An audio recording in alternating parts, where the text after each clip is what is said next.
बिस्मिल्लाहिर्रहमानिर्रहीम इय्याका नअबुदु व इय्याका नस्तईन। आपको पूरी तरह इल्म नहीं कि ये इसमें कितने बड़े काम किए आपने। वो इसलिए कि हमारे मुल्क में बदकिस्मती से तालीम के ऊपर जोर किसी ने दिया ही नहीं, तालीम प्रायोरिटी नहीं थी। और फिर जो हमारी जिस तरह की डेमोक्रेसी रही है उसमें सबसे पहले तो मैं जो एक निसाब, एक करिकुलम, देखें ये पाकिस्तान में क्यों नहीं किया गया। देखिए, जब अंग्रेज का जो हमने निज़ाम इनहेरिट किया वो क्या था, वो थोड़े से लोगों को इंग्लिश मीडियम एजुकेशन थी, जिस तरह हम एचएसएन कॉलेज में जाते थे और फिर लॉरेंस कॉलेज और थोड़े से इंग्लिश मीडियम के स्कूल थे। लेकिन ये अंग्रेज ने बनाए क्यों थे? अगर आप लॉर्ड मैकॉले की वो स्टेटमेंट, मेरे ख्याल में आज से 150 साल पहले जो उसने कहा था, जिसने ये तालीम का निज़ाम लेके आया था, वो कहता था कि हम एक क्लास बनाना चाहते हैं हिंदुस्तान में, एक वो क्लास जो उसका रंग तो वो हो तो हिंदुस्तानी, लेकिन वो हमारी तरह सोचे, उसके सारे एटीट्यूड हमारे हों और उसके जरिए हम इतने बड़े सगीर के ऊपर हुकूमत करें। तो वो जिनको ब्राउन साहब कहते हैं, वो बनाए उन्होंने एक खास तालीमी निज़ाम से। हम जब एचएसएन कॉलेज से निकले तो जब मैं इंग्लैंड गया एचएसएन कॉलेज के बाद, तो मुझे ऐसे लगा कि मुझे एक इंग्लिश पब्लिक स्कूल बॉय बनाया गया है, पाकिस्तानी नहीं बनाया गया। मेरे अपने कल्चर से भी दूर किया गया उस तालीम के निज़ाम ने, मेरे दीन से भी दूर किया गया। और ये सिर्फ यही नहीं था, जिधर जिधर अंग्रेज ने हुकूमत की, सिंगापुर के अंदर उन्होंने चाइनीज भी मीडियम और इंग्लिश मीडियम कर दिया। जिधर भी वो गए उन्होंने एक इंग्लिश मीडियम छोटी सी क्लास के लिए, बाकी दूसरों के लिए, अवाम के लिए। अब असूलन तो जब हम आज़ाद हुए थे तो हमें सबसे पहले अपना तालीम का निज़ाम ठीक करना चाहिए था। हमें एक सिंथेसाइज, एक ही सिलेबस लाना चाहिए था, एक ही करिकुलम, ताकि एक कौम बनती। उसके बजाय तीन तरफ निकल गए। एक तरफ दीनी मदरसे चले गए, एक तरफ उर्दू मीडियम और छोटी सी क्लास के लिए इंग्लिश मीडियम। और इंग्लिश मीडियम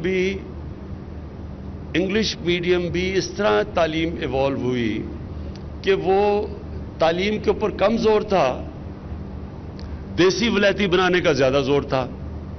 तौर तरीके सारे वो ले लिए, एटीट्यूड्स वो ले ली, ज़हनी गुलामी ले ली दूसरे कल्चर की। और जो एक जो मुल्क और या एक इंसान जो चीज बिकती है दुनिया में, वो होती है ओरिजिनल थॉट। जब आप किसी और कल्चर की ज़हनी गुलाम बन जाते हैं तो आप अच्छे गुलाम बन सकते हैं, आप बड़ा काम नहीं कर सकते। गुलाम सिर्फ अच्छा गुलाम बन सकता है। जो भी मुल्क आज ऊपर जा रहे हैं वो एक नेशन बनाते हैं, एक करिकुलम में। और ये क्यों नहीं हुआ? ये इसलिए नहीं हुआ कि अगर इमरान खान के बेटे इंग्लिश मीडियम पढ़ रहे हैं, मुझे क्या जरूरत है पढ़ने की, ये तालीम का निज़ाम चेंज करने के लिए, क्योंकि मेरे बच्चे तो प्रिविलेज्ड होंगे, अच्छी नौकरियां उनको मिलेंगी, उनका स्टेटस बन जाएगा सोसाइटी में, अच्छी जगह शादियां हो जाएंगी। तो इसलिए बजाय अंग्रेज का जो सिस्टम चेंज करते, हमने उसको और बड़ा कर दिया। थोड़े से इंग्लिश मीडियम स्कूल थे और ज्यादा बड़े बन गए। सबसे आसान, आज अगर आपने पैसा बनाना है, एक इंग्लिश मीडियम का कोई नाम रख दे, ऑक्सफोर्ड, कैम्ब्रिज वगैरह, उसका स्कूल करके अच्छा एक इंग्लिश मीडियम स्कूल बना दे, आराम से आप पैसे बना सकते हैं। और हमारी गवर्नमेंट की कोताही ये थी कि हमने अपना गवर्नमेंट एजुकेशन सिस्टम को नहीं हमने डेवलप किया, हमने सिर्फ एलिटिस्ट सिस्टम बना दिया, थोड़े से एलिट के लिए अच्छी तालीम, और बाकियों को, जो बाकियों का सिस्टम था, ये भी मैं आपको बता दूं, गवर्नमेंट स्कूल्स में जब हम बड़े हो रहे थे तो बेहतरीन पाकिस्तान का इंटेलेक्चुअल गवर्नमेंट स्कूल से निकलता था। गवर्नमेंट स्कूल में स्टैंडर्ड इससे बहुत बेहतर होती थी। आहिस्ता आहिस्ता गवर्नमेंट स्कूल नीचे जाने शुरू हो गए। गवर्नमेंट स्कूल के अच्छे टीचर्स ने प्राइवेट स्कूल खोले या प्राइवेट स्कूलों में चले गए, तो गवर्नमेंट स्कूल सिस्टम नीचे चला गया और जो छोटा सा प्राइवेट स्कूल सिस्टम था वो आगे तो गया, लेकिन उन्होंने हमें एक दूसरे कल्चर का गुलाम बना दिया। जो सेकंड चीज़ के ऊपर मैं बात करना चाहता हूँ वो है सीरत नबी। देखें, टेक्नोलॉजी इतनी तेज़ी से एडवांस कर रही है, दुनिया में जिस रेट पे अब टेक्नोलॉजी एडवांस कर रही है, इंसानी तारीख में कभी ऐसे नहीं एडवांस किया। तो टेक्नोलॉजी के ऊपर तो हमने अपनी बच्चों को लेके आना है, और बच्चे अब मोबाइल फ़ोन की वजह से बड़ी जल्दी टेक्नोलॉजी सेवी हो जाते हैं। लेकिन जो इसके साथ साथ अपने बच्चों को हमने जो तरबियत देनी है, ये बहुत ज़रूरी है।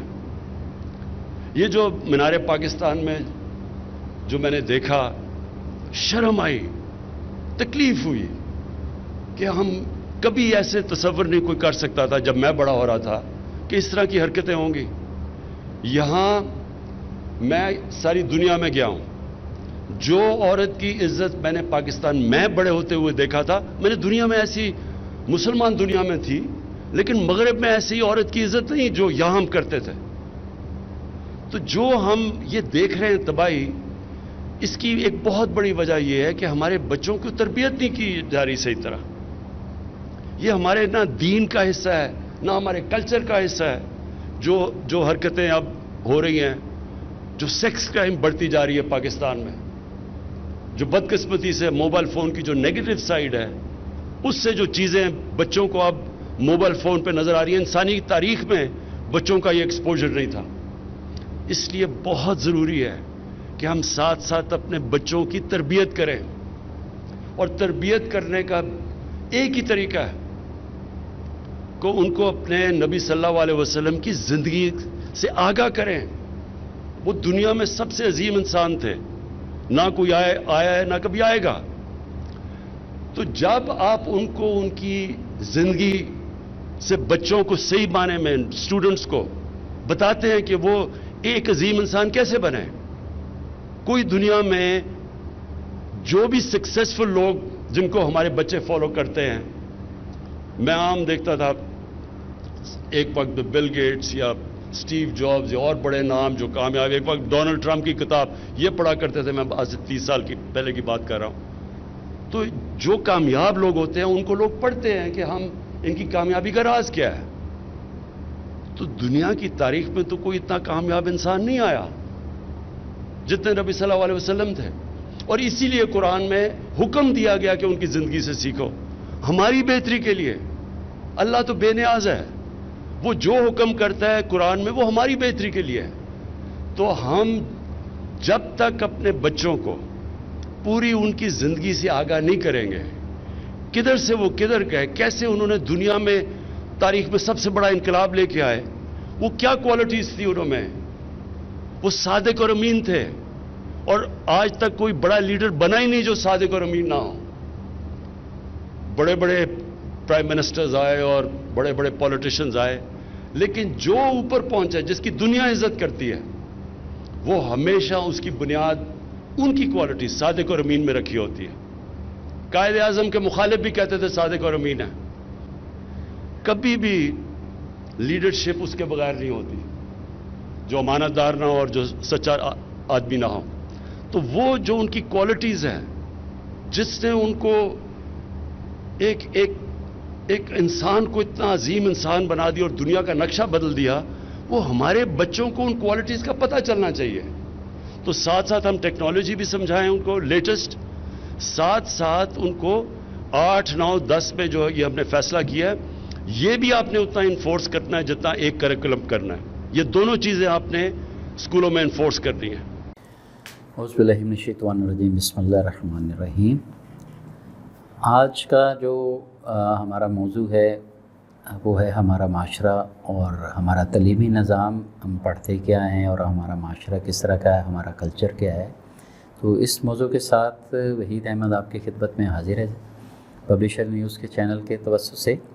तो सबसे पहले तो मैं बहुत सारे ऐसे इक़्तिदामात जो हमारे मुल्क के सरबराह करते हैं उसमें अच्छे इक़्तिदामात भी होते हैं और कुछ काबिल गौर یا جن کے اوپر ویسے مباحثہ کی مزید ضرورت ہوتی ہے ان کی بھی ضرورت ہوتی ہے. تو میں عمران خان صاحب کے جو ہے انہوں نے تعلیمی نصاب کے جو ہمارا تعلیمی نصاب 5ویں جماعت تک یکساں تعلیمی نصاب کے، تو اس کے اوپر میں پوری قوم کو مبارکباد دیتا ہوں. یہ واقعی قابل تحسین بات تھی اور اس کے اوپر اپریسیشن جتنی بھی کی جائے وہ کم ہے. تو یہ ایک پہلا قدم ہے.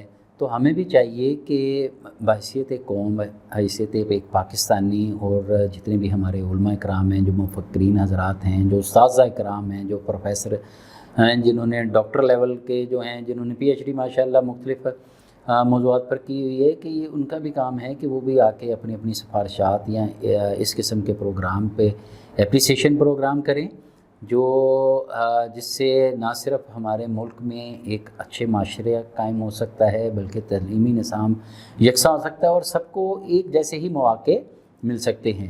اور دوسری سب سے بڑی اہم بات جو مجھے عمران خان صاحب کی بات بہت اچھی لگی بحیثیت وزیر اعظم، جو وہ ریاست مدینہ کی بات کرتے ہیں، تو سیرت النبی کے آپ صلی اللہ علیہ وسلم کی زندگی کے اوپر، جو سیرت النبی کے اوپر انہوں نے بات کی، تو بہت ہی پیاری بات کی، بہت ہی اچھی بات کی کہ ماشاءاللہ آپ صلی اللہ علیہ وسلم 1400 سال ہو گئے آپ صلی اللہ علیہ وسلم کی زندگی کے متعلق بہت سارے مفکرین اور بہت سارے تبصرہ نگار اور آتھر اور رائٹرز اور بہت سارے لوگوں نے جو روشنی ڈالی، اور آپ صلی اللہ علیہ وسلم کی زندگی جو ہے مکمل ایک ضابطہ حیات ہے، جو نہ صرف جس کے متعلق قرآن مجید میں ذکر ہے، اللہ تعالیٰ نے ذکر فرمایا، اور جس کا احادیث مبارکہ سے، اور آپ کا 63 سالہ دور بالکل جو ہے وہ ایک روشن باب کی طرح آیا ہے، جو ہمارے لیے ایک ضابطہ اخلاق بھی ہے اور ضابطہ حیات بھی ہے. اور آپ صلی اللہ علیہ وسلم کی زندگی بحیثیت انسان ایک کامیاب ترین انسان کی زندگی ہے، جو ایک مسلمان کے لیے نہ صرف بلکہ غیر مسلمانوں کے لیے بھی ایک رول ماڈل ہے.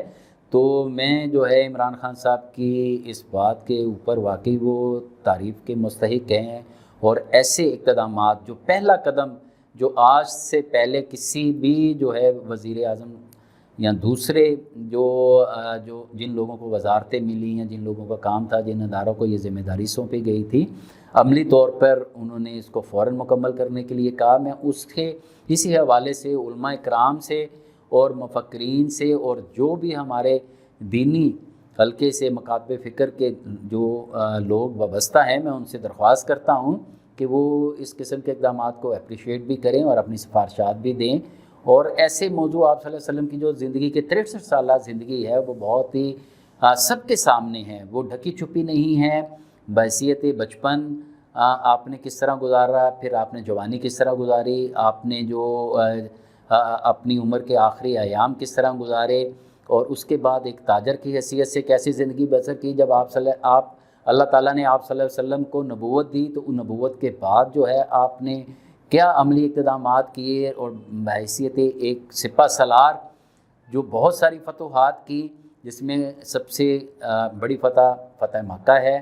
آپ صلی اللہ علیہ وسلم نے اس میں لوگوں کے ساتھ کیا بیہیویئر رکھا اور کس طرح عام معافی کا اعلان کیا. تو یہ ساری وہ باتیں ہیں جو ایک قوم کی نہ صرف اصلاح کرنے کے لیے ہیں بلکہ رہنمائی کے لیے ہیں، اور باقاعدہ یہ مضمون ہونا چاہیے. اس کے لیے میں عمران خان صاحب کو جتنی بھی تعریف کی جائے وہ کم ہے. اور دوسرا یہ چیزیں ہیں کہ آج اگر ہم دیکھیں تو آکسفورڈ، کیمبرج، جتنی بھی بڑی بڑی یونیورسٹیز ہیں، ان کی بک تو ہم اپنے ملک میں پڑھتے ہیں، مگر اگر اس کا بغور مطالعہ کریں تو جو آج کے اس جدید دور میں 4G 5G نیٹ کا دور ہے، انٹرنیشنل میڈیا آزاد ہے، ہر چیزیں آزاد ہیں، آپ کے ویب پہ آپ کو چیزیں آسانی سے مل جاتی ہیں، وہ ہم ان کو اسٹڈی تو کر رہے ہیں، مگر وہ ہمارے معاشرے سے قطعاً مطابقت نہیں رکھتی. یہی وجہ ہے کہ ہمیں اپنے معاشرے میں موجودہ دور میں جو معاملات آئے روز جو ہمیں پرابلمز اور جو دست درازی کے اور اخلاقیات سے گھرے ہوئے معاملات سامنے آتے ہیں، تو اس کی وجہ یہ ہے کہ پڑھتے تو ہم میڈیا کلچر کو ہیں، دیکھتے ہم میڈیا جو اپنا ویسٹرن یونین کو دیکھتے ہیں، ویسٹرن یورپ سائڈ کو دیکھتے ہیں، ہم اس طرف ہماری رغبت اور جو ہمیں پڑھایا جاتا ہے وہ تو ساری باتیں وہ اس طرف کی ہوتی ہیں، مگر ہمارا معاشرے میں قطعاً وہ چیزیں نظر نہیں آتی. آج جو ہم موبائل یوز کر رہے ہیں، جو ہم اسٹڈی کر رہے ہیں، جو بکس پڑھائی جا رہی ہیں، تو ان کو بھی ضروری ہے کہ ان کو بھی دیکھا جائے اور ان کی بھی پراپر ان کی ایک جانچ پڑتال کر کے دیکھا جائے کہ ہمارے بچے پڑھ کیا رہے ہیں، ہمارے اساتذہ کرام پڑھا کیا رہے ہیں، وہ کون سی وجوہات ہیں کہ جو میچ نہیں کر پاتی جس طریقے سے ہمارا ایک پورا معاشرہ ڈسٹرب ہے۔ تو یہ بڑی قابل غور بات ہے، اور اساتذہ کرام کے لیے بھی کہ اساتذہ کرام کو چاہیے کہ وہ اساتذہ کرام کہاں چلے گئے ہیں جو بچوں کو نہ صرف بچوں کی تربیت کر بچوں کو علم اور درس دیتے تھے بلکہ بچوں کی اخلاقی تربیت بھی کرتے تھے، کیونکہ آج فنانس کے دور میں اساتذہ کرام کا بھی موقف صرف ارننگ رہ گیا ہے۔ مورلی ہم کہاں کھڑے ہیں، جو کتابیں پڑھ رہے ہیں، اتنی تعلیم حاصل کر رہے ہیں، ڈگریاں حاصل کر رہے ہیں، اتنی ڈگریاں حاصل کرنے کے باوجود آج ہم مورلی طور پہ کس جگہ پہ کھڑے ہیں؟ ہمارے ماں باپ کی تربیت اور بچوں کی تربیت اور ہمارے جو دین سے دوری، بڑوں کی رسپیکٹ، اساتذہ کرام کی رسپیکٹ، تو یہ سب اور سب صرف کتابیں پڑھنے سے نہیں آئے گا، عملی طور پر ان کا عمل کرنے سے بھی آئے گا۔ تو آج کے اس موضوع کے ساتھ میں اپنی بات کو اختتام کرتا ہوں، اور انشاءاللہ امید ہے کہ جو صاحب اقتدار لوگ ہیں، جو صاحب حیثیت لوگ ہیں، جو سمجھ رکھنے والے ہیں، مفکر ہیں، وہ اپنا کردار ادا کریں گے، اور اس قوم اور اس قوم کے رہنے والے پاکستانیوں کے لیے ایک اچھے معاشرے کی، جب تک ہم اپنی قوم کے لیے ایک اچھا معاشرہ قائم نہیں کریں گے، ان کی اصلاح نہیں کریں گے، ان کو پڑھانے کے ساتھ ساتھ تربیت کی طرف نہیں فوکس کریں گے، ہم کبھی بھی اچھے شہری نہیں بن سکتے اور اچھے مسلمان نہیں بن سکتے۔ اس بات کے ساتھ مجھے اجازت دیجیے، اور انشاءاللہ تعالی آئندہ نئے موضوع کے ساتھ وحید احمد آپ کے پاس حاضر ہوگا۔ اللہ تعالی ہم سب کا حامی و ناصر ہو۔ خدا حافظ۔